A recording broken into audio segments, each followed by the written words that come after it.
Nous sommes seulement à quelques mois de la saison des grandes pluies dans la région forestière où la route nationale numéro 2, Dieguédou-Kontebadou, reste un véritable calvaire pour les usagers. Même en cette saison sèche, la réhabilitation de ce tronçon est financée par le Fonds cohésien, mais la réalisation des travaux peine à voir le jour. Pendant ce temps, les citoyens tirent le diable par la queue. C'est un reportage de Makiso et Ibrahima Sori Kamara. Il y a environ 9 ans, cette voirie interurbaine commençait à se dégrader peu à peu.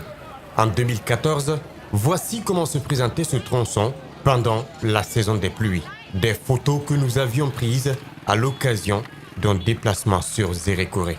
Aujourd'hui, ce qui reste de cette route nationale numéro 2, ce sont des ravins qui contiennent des blocs de pierre, rendant ainsi pénible la vie des populations riveraines.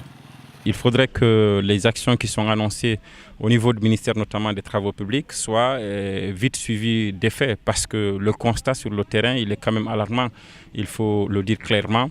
Et voilà, après, on peut quand même avoir un début de satisfaction quand on sait quand même que c'est un projet dont parle le gouvernement qui donc est censé être parmi les priorités du gouvernement.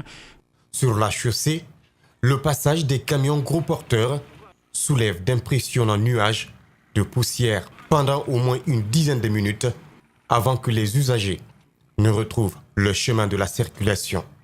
Entre les annonces qui sont faites et cette priorité qui est dite et les réalités sur le terrain, il y a quand même un paradoxe. Et c'est pourquoi le ministère des Travaux publics devrait rapidement solutionner, si on peut le dire ainsi, cette question de la route de Kontebadou parce que c'est un réel calvaire, c'est une difficulté ici pour les usagers. Et lorsque la saison pluvieuse va nous trouver dans cette situation.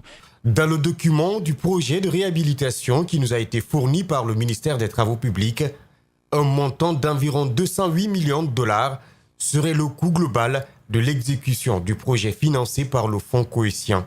Autant de questions que l'on se pose.